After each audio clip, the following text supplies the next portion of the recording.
Money feels like freedom until it becomes a trap. Recurring fees, frictionless credit, subscription drips, and platform cuts that siphon away years of wages. This audiobook shows how modern industries, fintech, creator platforms, gig marketplaces, retail marketing, and buy now pay later schemes design systems that keep you paying and pausing progress. You'll hear real case studies, precise playbooks, and industry-specific countermeasures to cut fees, turn platform mechanics into income, and build replicable microbusinesses. If you want to stop leaking money and start owning systems that stole it, turn the page. This is the practical field guide to escape and reclaim your financial life today. Chapter 1. The Invisible Fees Machine. You probably already know that banks and payment apps make money off your spending. But what most people don't realize is how many tiny cuts happen every time you swipe, tap, or transfer. It's not one big charge that drains your account. It's hundreds of small ones that blend into the background. Let's start with a simple truth. The money system is built to look free, but nothing in finance is ever truly free. When you tap your card at the grocery store, that moment triggers a chain of fees. The store's payment processor takes a cut, the bank that issued your card gets a cut, the payment network, Visa or MasterCard, takes a small slice too. Together, those slices can be 2 to 3% of every transaction. You don't see it directly because the store covers it, but in reality, prices rise quietly to make up for those fees. That's the first invisible cost, interchange. Now let's move to something you do feel, foreign exchange and ATM fees. Have you ever withdrawn cash abroad and noticed a mysterious extra charge labeled non-network or international usage? That's a double dip. Your bank charges one fee for using an outside ATM, and the ATM owner charges another. Add the currency conversion margin, often 2 to 3% hidden inside the exchange rate, and that quick cash run could cost you $10 or more. Here's how you fix it. Step 1. Identify your recurring fee leaks. Spend 15 minutes once a month reviewing your transaction history. Don't just look for big expenses. Look for repeated small charges under $10. Label them in 3 colors: green for necessary, yellow for questionable, red for pure waste. The yellow and red ones usually add up to a shocking number. Step 2. Move your daily banking to a zero-fee or low-fee fintech that reimburses ATM and FX charges. Many new banks like SoFi, Charles Schwab, or Revolut offer this. But, and this is important, check their fine print for foreign transaction markup. Even if they say no foreign fee, they might still add a 1% conversion margin behind the scenes. Here's a real example. A freelance designer I coached, Kelly, traveled abroad for client work. She thought her digital bank had no FX fees. When we checked her statements, we found an average 2% markup hidden in exchange rates. Over a year, she spent about $12,000 internationally. That's roughly $240 loss for nothing. Switching to a travel-friendly debit card saved her enough to cover one entire flight the next trip. Let's talk about overdrafts. They sound like a safety net, but they're more like a silent penalty box. Each courtesy overdraft costs about $35 on average. If you ever run close to zero, the solution isn't to avoid spending. It's to buffer automatically. Set a transfer rule. Every Friday, move $25 from your checking to savings. Label it Fee Shield. If you ever get close to zero, move that money back. It's your insurance, not the bank's. Now, the sneakiest of all, the maintenance fee. Some banks still charge $10 to $15 a month just to hold your money. If your account has this, you're paying rent for your own cash. Call your bank. Ask, what's the minimum direct deposit or balance required to waive the monthly fee? Then either meet that requirement or move to a no-fee bank. Here's another insider tactic. Watch for merchant routing. This happens when you use a debit card and the retailer chooses which network handles your transaction. Visa debit or an alternative like Pulse or Star. Depending on that choice, your bank might apply extra fees or process slower. If you ever notice delays or small cents off your account, that's likely the cause. Use your debit card as credit when possible. It routes differently and can save those small hits. Let's ground this with another case study. Mark, a small business owner, had a merchant account to process client payments. He assumed his payment processor's 2.9% plus 30 cents fee was standard. But when we reviewed his statement, there were line items labeled assessment and network access. Those added another 0.4% to every sale. By negotiating a pass-through pricing contract with his processor, he cut those extras in half. His savings, $180 a month or $2,160 a year, enough to fund a marketing budget. Here's the takeaway. Banks and payment platforms profit off your habits, not your mistakes. The system counts on you not noticing small losses. Once you start tracking every leak, you'll see patterns. Maybe it's a $5 charge for an out-of-network ATM you use twice a month. That's $120 a year, enough for 2 months of internet service. To keep yourself accountable, build a fee map. Open a spreadsheet or note-taking app. Write down every fee you find, monthly, annual, or hidden. Add a column labeled Solution. For each fee, note one action: cancel, downgrade, switch provider, or call and negotiate. Then, set a reminder every 90 days to update it. This one document turns you from a passive consumer into a financial operator. Before you finish this chapter, remember, invisible fees are designed to blend in.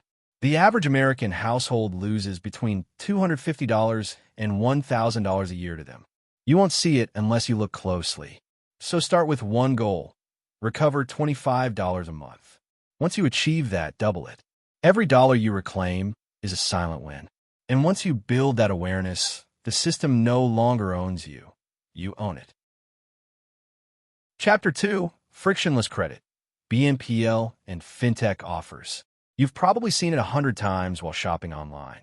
That little button that says pay later in 4 easy installments. It sounds harmless, almost friendly. The idea is simple. Buy something now, pay over time, no interest, no fuss. It's called Buy Now, Pay Later, or BNPL for short. It's one of the most powerful money traps of the modern age.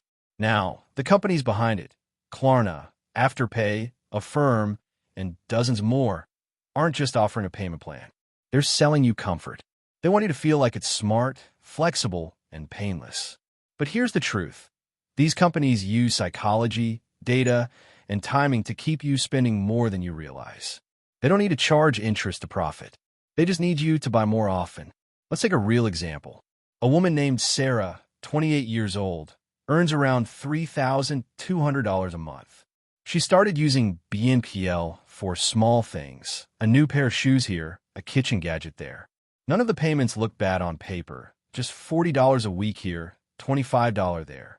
But by the end of 6 months, she had 9 active payment plans across 4 different apps. Her paycheck started disappearing before she could even pay rent. When one payment bounced, the late fees started stacking up. What began as flexibility turned into financial quicksand. So how do these traps form? The answer is friction, or rather, the lack of it. Traditional credit cards once made people pause before spending. You'd see the balance, maybe feel a bit of hesitation. BNPL removes that hesitation entirely. The checkout process is instant. You don't even have to pull out your wallet. Just a click, and boom, you're in another debt cycle. Let's decode how they get you. There are 3 main hooks. Hook 1, no interest. That's technically true, but not always in practice. You might not pay interest, but the merchant pays a high processing fee, sometimes up to 6%. To cover that, brands quietly increase prices across the store. So even if you don't pay interest directly, you're paying a hidden tax on convenience. Hook 2, soft credit checks. BNPL apps use what's called a soft check, meaning it doesn't show on your credit report. Sound great, right? But these soft checks allow them to approve you instantly, and that's the problem. They know the faster you're approved, the less you'll think about the total cost. It's frictionless, impulsive credit. Hook 3, rewards and loyalty. BNPL apps have started offering cashback, points, and deals for frequent users. But here's the trick. Those points are worth pennies compared to what you end up overspending. Every reward is designed to make you buy again, not save. Now, let's talk about what you can actually do to break free from it, because knowing isn't enough. You need a method. Step 1, the audit. Take out your phone and open your bank app. Scroll through the past 2 months. Highlight any payments with the names Klarna, Affirm, Afterpay, or similar. Write down the total owed and the end date for each plan. Most people are shocked at what they find. You might think you owe $200, but it's often closer to $800 once you add up all the small ones. Step 2, the freeze rule. Once you've listed them, delete the apps. Not later. Right now. If deleting feels too drastic, at least log out and remove save payment methods. BNPL systems thrive on instant access. The extra 5 seconds it takes to re-enter your details gives your brain a moment to question the purchase. That pause is gold. Step 3, the cash or calendar method. This one's simple. If you can't pay for something in full right now, don't buy it unless you can schedule a clear payoff date. For example, if you really need a new laptop for work, set a strict calendar reminder for each payment. That turns invisible debt into a visible task. It's not about cutting every BNPL deal. It's about controlling the timeline before it controls you. Step 4, the 30-day flip. Replace buy now, pay later with plan now, buy later. Create a wish list of the top 5 items you almost bought recently. Wait 30 days. You'll notice most of them no longer feel urgent. That's the dopamine trap losing its grip. What's left after 30 days? Those are the things worth paying for in full. Step 5, the credit stack check. Many BNPL users also juggle credit cards, payday loans, or store financing. These systems quietly overlap. The danger is not one payment, it's the combination. Check your total monthly debt load. If your payments exceed 20% of your income, you're already in the trap. Your first goal isn't paying it all off, it's freezing the growth. No new credit until the ratio drops. Let's revisit Sarah's story. After realizing she owed over $1,200 across 9 plans, she followed these exact steps. She deleted the apps, moved every balance into one place, her debit card, and set payment reminders in her phone. Within 4 months, she cleared every balance. Her biggest revelation wasn't how much she owed, it was how much mental space debt had taken. Frictionless credit feels modern, convenient, even empowering. But in reality, it's a tool designed to keep you clicking. Every easy purchase you make pays someone else's bonus. Breaking free isn't about becoming anti-technology. It's about using friction as your ally again. Slow the click. Question the offer. Turn automatic spending back into intentional decisions. When you rebuild that pause, when you take back control of your impulse, you've already escaped the trap.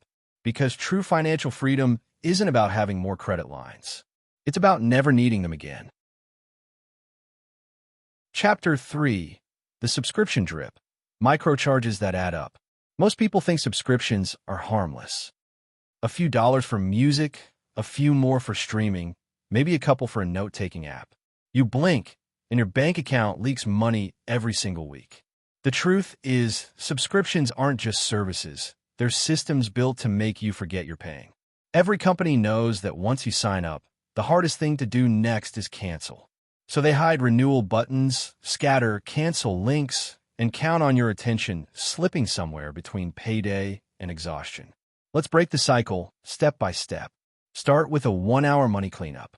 Open your bank statement or your card app and scroll through the last 90 days. Don't filter. Don't overthink. Just list every recurring charge. Anything that repeats monthly or quarterly.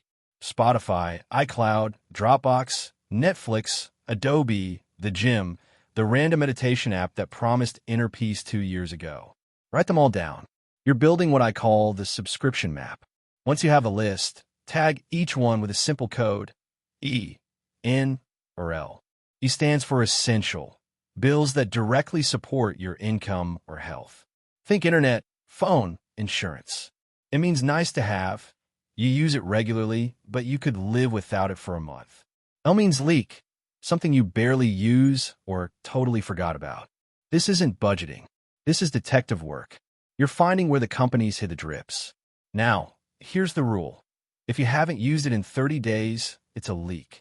Cancel it today, not later. Don't say, I might use it next month. If you ever do, you can always resubscribe. Most apps keep your data for 60 days anyway. That's the trap. They designed it to feel risky to leave when, in reality, it's reversible. Next, automate your future awareness. Create a single email filter for the words subscription, renewal, or invoice. Let them all flow into one folder. Then, once a month, scan it. If anything surprises you, that's another leak to fix. Here's another quick win. Change your default payment method. Use one virtual card just for subscriptions. Many fintech apps, like Privacy.com or Revolut, let you create disposable cards. Each card can have its own limit or expiration date.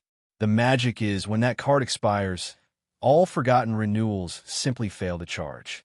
The service emails you, asking to update payment details, and that's your reminder to decide if it's still worth keeping. Let me tell you about Melissa, a freelance designer from Texas. She had 17 active subscriptions, design tools, cloud storage, newsletters, even a dating app she hadn't opened in 6 months. After doing her subscription map, she cut it to 8. The next month, her expenses dropped by $142. That's $1,700 a year, just from deleting what she didn't use.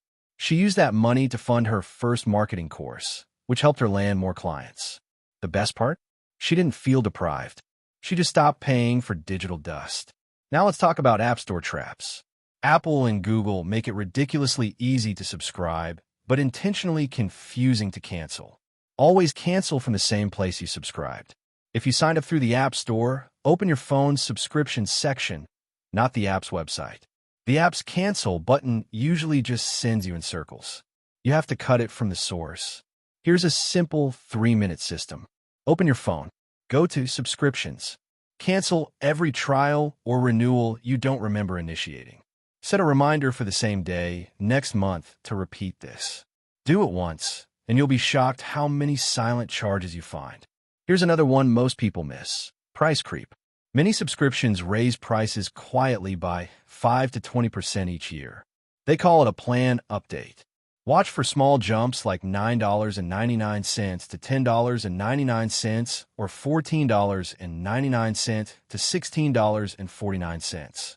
That's how Netflix, Adobe, and countless SaaS tools grow billions in revenue, one unnoticed dollar at a time. To counter this, keep your subscription list on a simple spreadsheet or note app.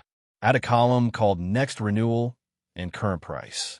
Every time one renews at a higher rate, flag it red. If the new price doesn't directly add more value to your life, cancel it or negotiate. Many services offer retention deals. If you click Cancel, you'll often see a prompt like, "Would you stay for 50% off?" That's not a coincidence, it's a strategy. But you can use it too. When you click Cancel, pause. Wait for the retention offer. If it appears, take it, only if you genuinely use that service often. Otherwise, say goodbye. Let's get tactical for families and shared accounts. If 2 people pay for similar subscriptions, say Spotify, YouTube Premium, or cloud storage, merge into family plans. Companies expect everyone to pay separately. That's their silent jackpot. A family plan usually costs only 1.5x a single plan. You save 25 to 40% instantly. Now, for your final step, turn your savings into action. Open a separate Freedom Fund in your banking app. Every time you cancel a subscription, transfer that amount manually into the fund. Label it Canceled Stuff. Within 3 months, you'll see how much those forgotten charges were worth.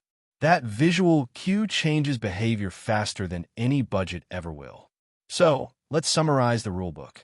Map every recurring charge every 90 days. Tag them E, N, or L. Keep essentials, question niceties, kill leaks. Use virtual cards to control renewals automatically. Audit App Store subscriptions monthly. Track renewal prices and leverage cancellation discounts. Merge family accounts where possible. Redirect every canceled charge into your Freedom Fund. Do that, and you're no longer just saving, you're rewiring the system. Subscriptions stop being silent thieves and start becoming a mirror of what you truly value. The goal isn't to live with less. It's to make sure every dollar you spend is awake, working for you, not slipping away in the background while you're busy living. Chapter 4: Platform Cuts. Monetizing without getting fleeced. Let's talk about one of the most overlooked money traps in the digital age, the platform cut.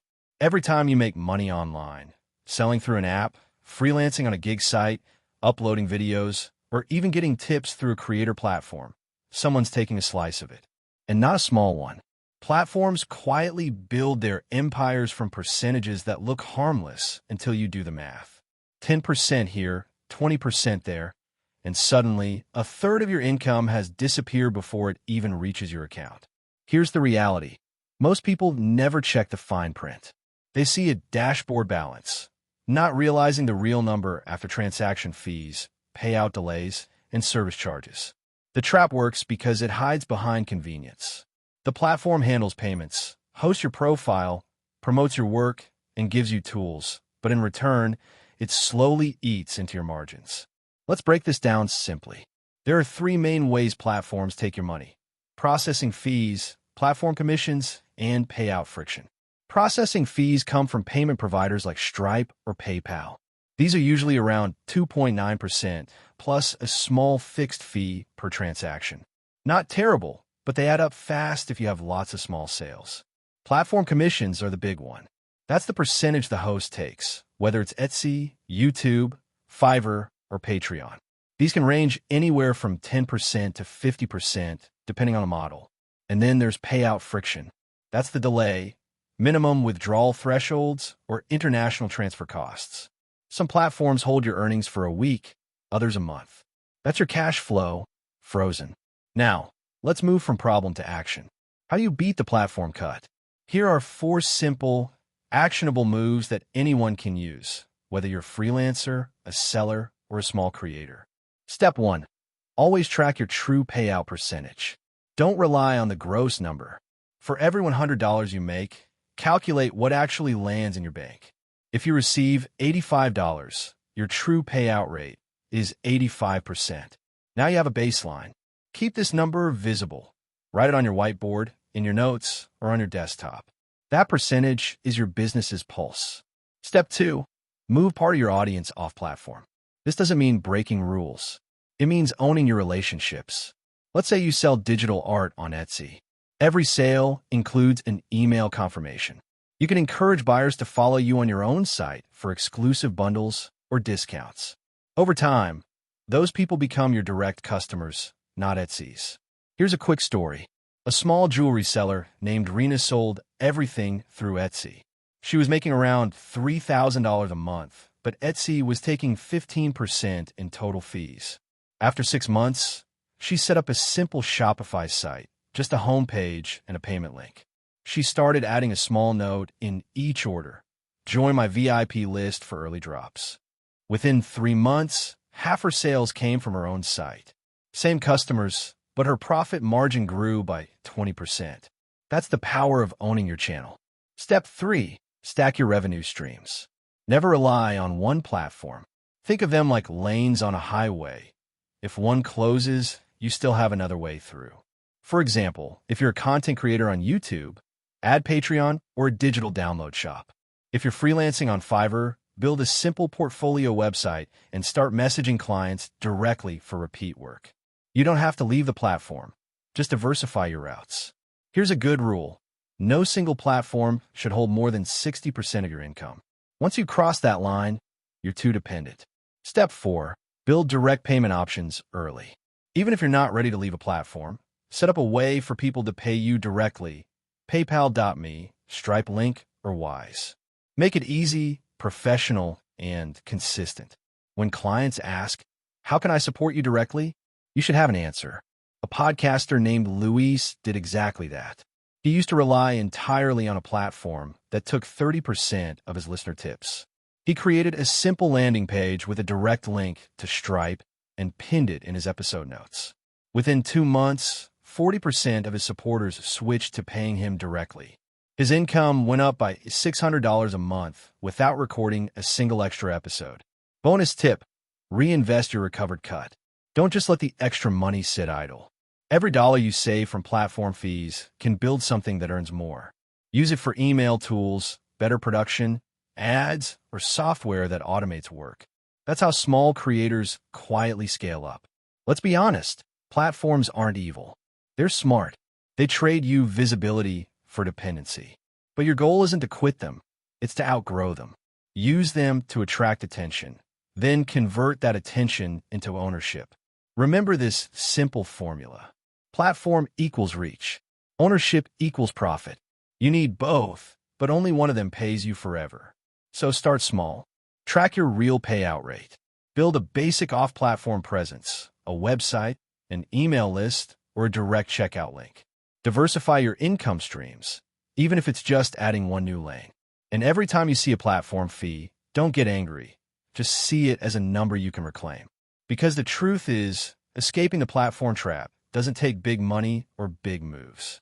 It takes small, deliberate steps that shift power back into your hands, one transaction at a time. Chapter 5: Gig Economies and Marketplace Risk. Let's talk about the new working class, the freelancers, couriers, designers, drivers, virtual assistants, and side hustlers who keep the digital economy moving. You might deliver food, design logos, edit videos, or walk dogs for clients you've never met. The promise was simple: freedom. Work when you want, earn as much as you can. But over time, many discover the same problem. The gig platforms take more than they give. Here's the truth. Most gig apps are not your business partners. Their marketplace is built to maximize their profits, not yours. Every feature, every payout rule, every bonus is designed to keep you engaged just enough to stay dependent. But dependency is the modern money trap. So let's break down how to work with these platforms, not for them, and how to build a stable income that you can actually control. Start with the fees. Gig platforms often take between 20% and 45% of your pay. That's nearly half of your time gone before the money even reaches you. But you can fight that. First, understand when the platforms make money. Apps like Uber, Fiverr, or DoorDash profit most during high traffic hours and repeat usage. If you know when those peak moments are, you can work with their algorithm, not against it. For example, one Uber driver I spoke to, Carlos, realized he earned the same on Tuesday nights as Friday nights, even though Friday felt busier. Why? Friday demand was higher, but so was driver supply. Carlos shifted his hours to weekday afternoons and late Tuesday nights, when fewer drivers were online. His weekly income jumped by 22%, simply because he played the algorithm better. Now let's talk about pricing. If you're freelancing on Upwork, Fiverr, or TaskRabbit, avoid being the cheapest. Cheap gets clicks, but not clients who stay. Price communicates confidence. If you're charging $10 for a service everyone else prices at $50, clients assume your work is low quality. Instead, anchor your price around the middle. Not the top, not the bottom. Then create package tiers: basic, standard, and premium. Why? Because platforms love upselling. Let their algorithm work for you. A premium tier at a higher rate signals value, and clients often pick it subconsciously. One designer I helped adjust her pricing this way increased her average project value from $70 to $145 without adding any new skills, just packaging smarter. Let's deal with cancellations and disputes, the silent killers of gig income. Platforms often side with the customer because it keeps users happy. To protect yourself, document everything. Screenshots, chat logs, timestamps, anything that proves your work. If you deliver food, take a quick photo before drop-off. If you're freelancing, send project milestones through the platform chat instead of email. That way, you have proof when clients claim it wasn't delivered. This simple routine has saved countless gig workers from losing hundreds in fake disputes. Here's another overlooked tactic: move repeat clients off platform safely. Most platforms forbid direct contact, but that doesn't mean you can't prepare. Build a small, clean website or landing page. Add your portfolio and a simple inquiry form. Then, at the end of a project, say, if you need long-term work, here's where you can reach me directly. That single line shifts the relationship from platform-dependent to client-owned. One virtual assistant named Lila did exactly that. Within 6 months, 60% of her work came directly through her site. She kept the same clients but earned 25% more because she cut out the middleman. Now, let's address the mental trap, the feeling that if you stop using the app, your income disappears. It's real, but here's how you break it. Start a two-platform rule. Never rely on one source. For instance, if you drive for Uber, register for DoorDash or Instacart as backup. If you're a freelance writer on Upwork, also list on Fiverr or a Facebook business group. The key is diversification, not because you'll use them all every week, but because options equal leverage. When one platform cuts rates, you can walk away. That's the power they don't want you to have. Here's a quick system to stabilize your income. Divide your week into 3 zones: peak, build, and expand. Peak hours are when the platform pays most. Stack those for pure earnings. Build hours are for improving your profile, reviews, portfolio updates, or skill building. Expand hours are for finding direct clients or new gigs beyond the app. It might sound simple, but separating time like this forces you to grow while you earn. Most gig workers stay trapped because every hour is spent chasing the next order. Growth never happens in that loop. Another tip: always set aside a buffer day each month. One day purely for financial admin, checking earnings, tracking expenses, updating rates. The best independent workers treat it like a business meeting with themselves. Use a free spreadsheet or app like Notion or Google Sheets. Track 3 numbers: total earnings, total hours, and total platform fees. When you see how much of your effort goes into fees, you'll naturally look for ways to replace that income off-platform. Let's end with this. Control starts small. The gig economy isn't evil, but it's engineered to keep you busy instead of wealthy. When you understand the system, you can flip it. Know your peak hours. Use pricing psychology.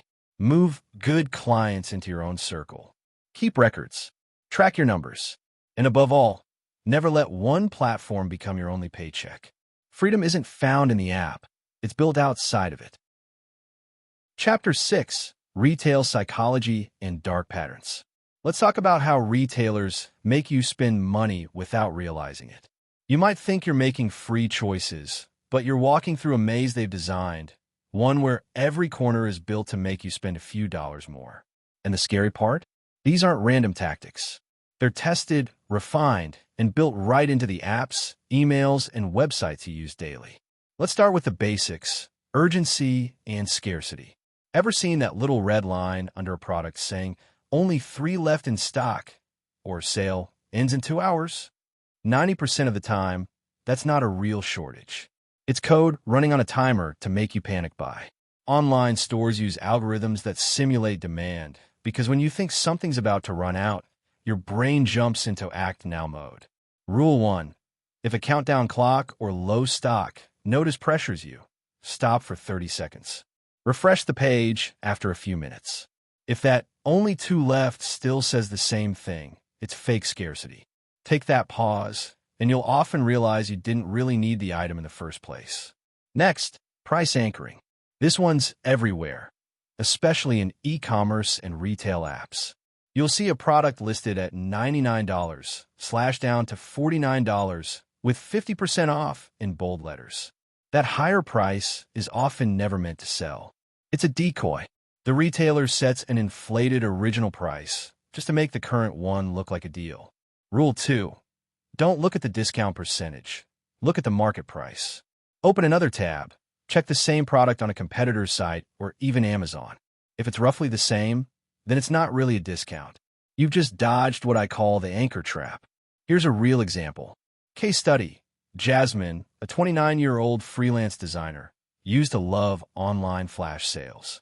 One night, she bought 3 half-off dresses for $150 total. The next morning, she checked another store. Same brand, similar designs, regular price, $49 each. That means this sale wasn't a sale at all. It was normal pricing framed to look urgent. She now has a simple rule. If she sees a discount, she always price checks before checkout. Over a year, she saved around $1,200 just from breaking that habit. Then there's subscription stealth. Apps, software, and even streaming platforms use dark patterns to keep you subscribed. Ever tried canceling something, and found yourself lost in a maze of menus? That's intentional. They bury the cancel button because every extra click keeps a few people from finishing the process. Rule 3. Always cancel subscriptions from your bank or card level, not just inside the app. Most banks let you pause or block recurring payments. Do it once, and the app can't charge you again, even if you forget to click Confirm Cancel. It's the cleanest exit there is. Now, bundling. Have you noticed how fast food chains, gaming services, and beauty brands love combo or starter packs? It's not convenience, it's math. When you see 3 items for $29, your brain assumes value, but one of those items is usually something you'd never buy alone. Retailers calculate bundles so you overpay for something you don't need. Rule 4. Before buying a bundle, ask yourself, would I buy all of these separately? If the answer is no, skip it. Buy just what you'd actually use, even if the total price looks smaller in the bundle. Let's talk about something sneakier: personalized pricing. Many websites use cookies and tracking data to adjust prices depending on your behavior. The more you visit a page, the more likely the price will rise slightly over time. Airlines, hotel sites, and even rideshare apps do this. Rule 5. Browse in incognito mode when comparing prices. Or better yet, use a VPN and clear cookies before checking out. You'll often see the real, lower price appear after a fresh session. Case study. Michael, a college student from Austin, noticed his flight price to Chicago jumped from $178 to $214 after checking it 3 times in 2 days. He cleared his browser data, opened a private window, and suddenly it was back to $179. The website had been tracking his interest and slowly hiking the price. That's not coincidence, it's behavioral targeting. Finally, let's deal with refund friction. Ever requested a refund and been told, your case is under review, or please allow 10 to 15 business days? That's not just slow service, it's deliberate delay. Retailers know that the longer they hold your money, the lower the chance you'll follow up. Rule 6. Use templated refund requests and deadlines. Write something like, if the refund isn't processed within 5 business days, I'll escalate this under my card provider's chargeback policy. That one line signals you know your rights and speeds things up dramatically. Here's the truth. Retail psychology isn't about selling products. It's about managing perception. They want you to feel like you're saving, winning, or missing out. Once you see those triggers for what they are, they lose their power. So, here's your 3-minute recap, the anti-dark pattern checklist. Pause when you see urgency. Compare when you see discounts. Cancel from your card, not the app. Unbundle fake deals. Browse privately for real prices. And demand quick refunds, every time. Each of those steps might only save a few dollars at first, but they compound, month after month, transaction after transaction. Before long, you'll notice something powerful. You're no longer reacting to marketing tricks. You're choosing consciously. You're buying because you want to, not because a countdown clock told you to hurry. That's how you start breaking the retail trap. One decision, one quiet moment of awareness at a time. Chapter 7. The Escape Roadmap. Replicable Micro-Business Systems. Let's be honest. Saving money alone won't get you out of the money trap. Cutting coffee or canceling Netflix feels good for a week, but it doesn't create momentum. What actually changes your life is building small, repeatable income systems. Not million-dollar business dreams, just income streams you can control, even if platforms or employers pull the plug tomorrow. This chapter is about that. How to start earning an extra $1,000 a month, then scale it up using everyday skills you already have.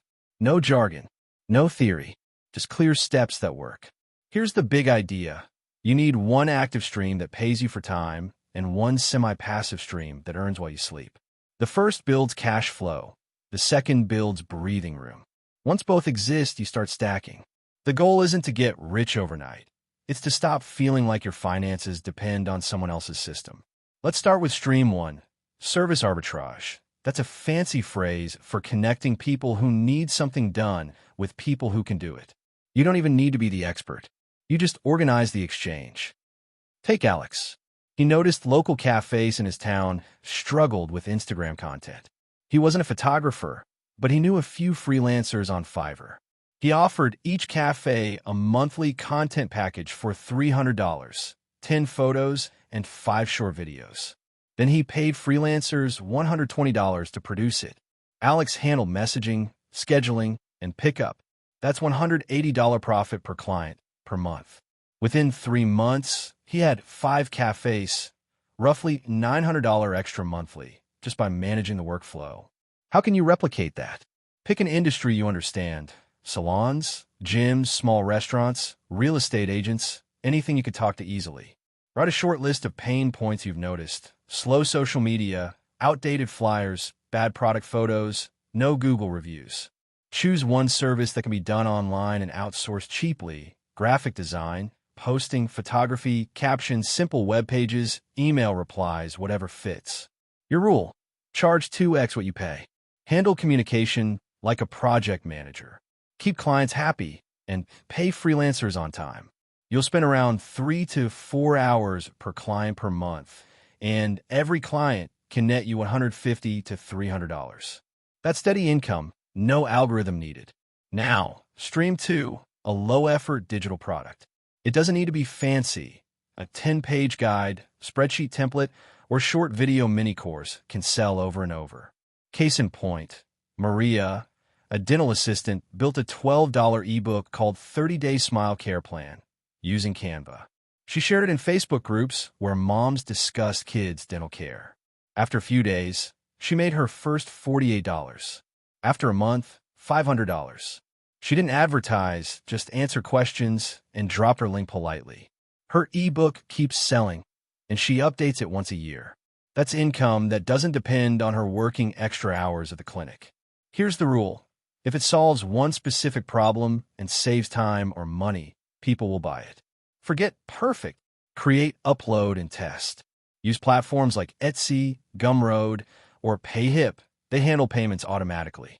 Think of it like planting a seed that keeps growing. Once you have both streams running, set your 90-day sprint. This is where you build momentum. Month 1, launch both. Get your first paying customer, even if it's $20. Don't wait for scale, just validate. Month 2, refine your offer. Use feedback. If clients say, "I wish you did X," adjust and upsell. Month 3, systemize. Use free tools. Google Sheets for tracking, Trello for managing freelancers, Canva templates for posts. Automate repeating messages or invoices. At the end of 90 days, your goal is one reliable service client and one product that sells at least once a week. That's roughly $1,000 per month. Enough to prove you're out of the trap's first layer, the one where you only trade time for money. Now for the 12 to 18-month scale plan. This part is simple, but not easy. Step 1, document your workflow. Every time you repeat a task, write it down. That becomes your playbook. Step 2, delegate. Hire virtual assistants or freelancers for the repetitive parts once you have steady cash flow. Step 3, build a small brand. Buy a domain, use one email address, and create a one-page website listing your services or products. Perception matters. Clients pay more when you look organized. Here's a short story. Daniel, a part-time Uber driver, started editing short videos for TikTok creators using CapCut templates. He charged $25 per clip. After his first month, he had 5 clients. By month 6, he had hired another editor, charging $25 and paying $10 per clip.